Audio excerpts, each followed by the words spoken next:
আসসালামু আলাইকুম। হাইতু সাবা হইতে পড়াইতেছে অলিদ ইবনে মুগিরাকে দাওয়াত প্রদান।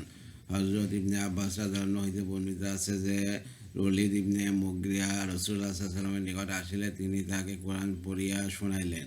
কোরআন শুনিয়া বাহ্যিকভাবে তার মন একটু গলিয়া গেল। আবু জেহেল এই সংবাদ পাইয়া তাহার নিকট আসিয়া বলিল, চাচা, আপনার কম আপনার জন্য মাল দৌলত জমা করিতে ইচ্ছা করিয়াছে। সে বলিল, কেন? আবু জেহেল বলিল, আপনাকে দেবার জন্য।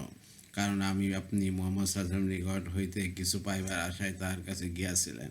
ওলীদ বলিল, কুরাইশগণ ভালোরূপে জানে যে আমি তাহাদের মধ্যে সর্বাধিক মালদার। আবু জেহেল বলিল, তবে আপনি তাহার সম্পর্কে এমন কোনো কথা বলিয়া দিন যাহাতে আপনার কম বুঝিতে পারে যে আপনি তাকে মানেন না। ওয়ালিদ বলিল, আমি কি বলিব? খোদার কসম, কবিতা ছন্দ, কাসিদা ও জিনদের কবিতা সম্পর্কে তোমাদের কেউ আমার অপেক্ষা অধিক অবগত নয়। খোদার কসম, এই সকল কবিতা ইত্যাদির সহিত তার কালামের কোনো মিল নাই। খোদার কসম, তার কালামের মধ্যে এক বিশেষ মাধুর্যতা ও ঐশ্বর্যতা রহিয়াছে। উহা এমন এক বৃক্ষ সাদৃশ যাহার উপরের অংশ অতি ফলদায়ক এবং নিচের অংশ অত্যন্ত তরতাজা। উহা নিশ্চিত যে তাহার কালাম সব কালামের ওপর প্রবল হইবে, উহার ওপর কোনো কালাম প্রবল হইতে পারিবে না। নিম্ন পর্যায়ের সকল কালামকে উহা চূর্ণ বিচূর্ণ করিয়া দিবে। আবু জেহেল বলিল, আপনি যতক্ষণ তাহার বিরুদ্ধে কিছু না বলিবেন ততক্ষণ আপনার প্রতি কওমের লোকেরা সন্তুষ্ট হইবে না। ওলীদ বলিল, তবে দাঁড়াও, আমি এই ব্যাপারে একটু চিন্তা করিয়া লই। অথবা সে চিন্তা করিয়া বলিল, তার কালাম জাদু ব্যতীত কিছুই নয়, যাহা তিনি অন্য কারোর নিকট হইতে শুনিয়া বলিয়াছেন। ওলীদের এই উক্তির জবাবে কোরআনের এই আয়াত সময় নাজিল হইল। অর্থ, আমাকে এবং আমি যাকে সৃষ্টি করিয়াছি একাকী ছাড়িয়া দিন, আমি তাহার সহিত বুঝিয়া লইব। আমি তাহাকে অনেক ধন সম্পদ দান করিয়াছি এবং মজলিসে উপস্থিত থাকার মতো সন্তান দিয়াছি।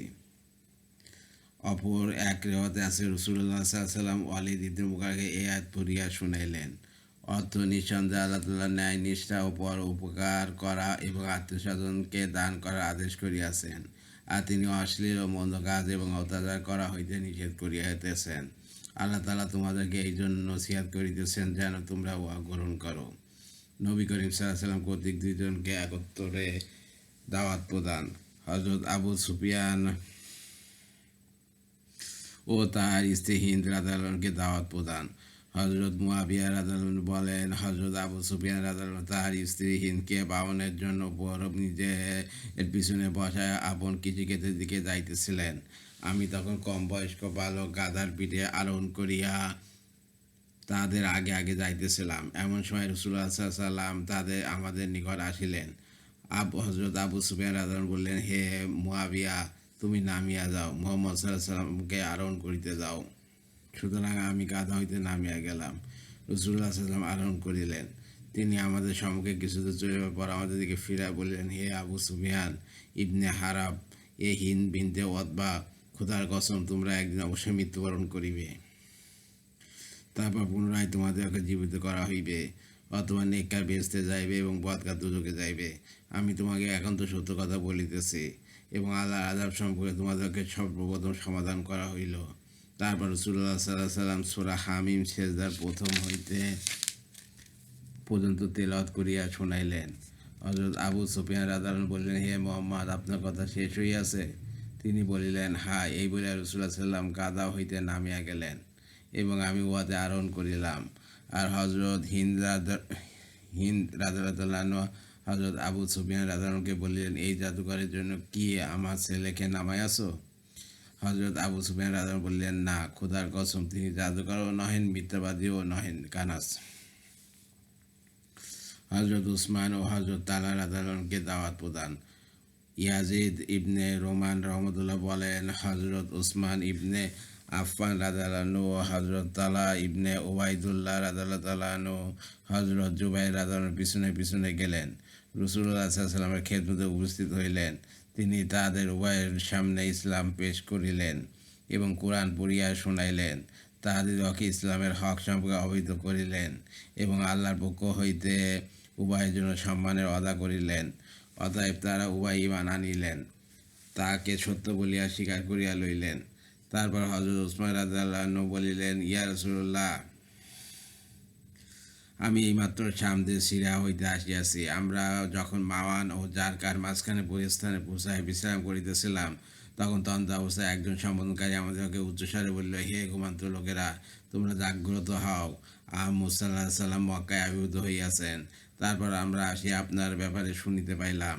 হযরত ওসমান রাদিয়াল্লাহু আনহু রাসূলুল্লাহ সাল্লাল্লাহু আলাইহি সাল্লামের দারে আরকামে প্রবেশের পূর্বে প্রথম যুগে ইসলাম গ্রহণ করিয়াছিলেন। ইবনে সাদ। হযরত আমরার ও হযরত সোহাইব রাদিয়াল্লাহু আনহুকে দাওয়াত প্রদান। আবু উবাইদা ইবনে মুহাম্মদ ইবনে আম্মার রাদিয়াল্লাহু আনহু বলেন, হযরত আম্মার ইবনে ইয়াসির রাদিয়াল্লাহু আনহু বলিয়াছেন, সোহাইব ইবনে সিনান রাদিয়াল্লাহু আনহু এর সহিত দারে আরকামের দরজায় আমার সাক্ষাৎ হইল। রাসূলুল্লাহ সাল্লাল্লাহু আলাইহি ওয়াসাল্লাম তখন দারে আরকামে অবস্থান করিতেছিলেন। আমি হযরত সোহাইব রাদিয়াল্লাহু আনহুকে জিজ্ঞাসা করিলাম, কি উদ্দেশ্যে আসিয়াছেন? তিনি আমাকে জিজ্ঞাসা করিলেন, আপনি কি উদ্দেশ্যে আসিয়াছেন? আমি বললাম, মুহাম্মদ সাল্লাল্লাহু আলাইহি ওয়াসাল্লামের নিকট যাইয়া তার কথা শুনিবার উদ্দেশ্যে আসিয়াছি। তিনি বলিলেন, তা আমারও তাই উদ্দেশ্য। অতএব আমরা উভয় ঘরে প্রবেশ করিলাম। তিনি আমাদের নিকট ইসলাম পেশ করিলেন।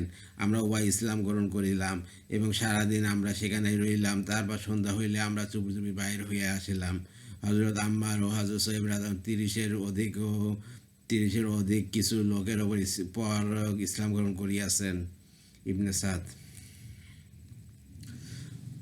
হযরত আসআদ ইবনে জুরারা ও হযরত জাকওয়ান ইবনে আবদে কাসের রাদিয়াল্লাহু আনহুকে দাওয়াত প্রদান। খুবাইব ইবনে আব্দুর রহমান রহমতুল্লাহ বলেন, হযরত আসআদ ইবনে জুরারা রাদিয়াল্লাহু আনহু ও হযরত জাকওয়ান ইবনে আবদে কায়েস রাদিয়াল্লাহু আনহু নিজেদের কোনো বিষয় মীমাংসার উদ্দেশ্যে অতবা ইবনে রাবিয়া এর নিকট মক্কায় আসিলেন।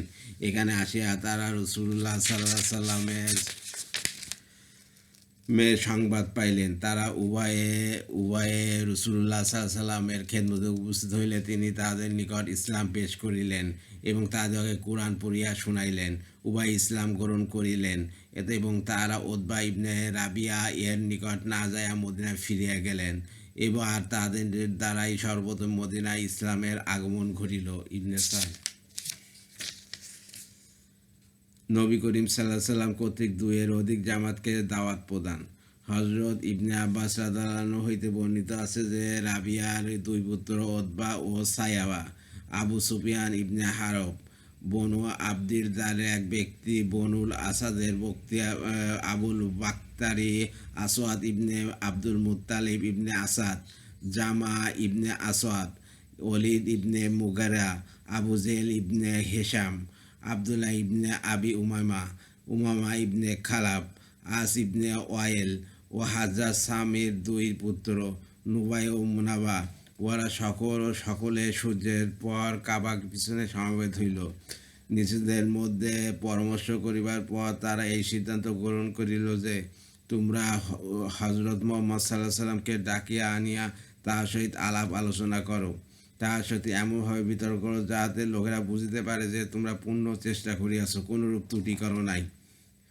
অথবা নবী করিম সাল্লাল্লাহু আলাইহি সাল্লামের নিকট লোক পাঠানো হইল এবং বলা হইল যে, আপনার কওমের নেতৃস্থানীয় ব্যক্তিগণ আপনার সহিত আলাপ আলোচনা করার জন্য সমবেত হইয়াছে।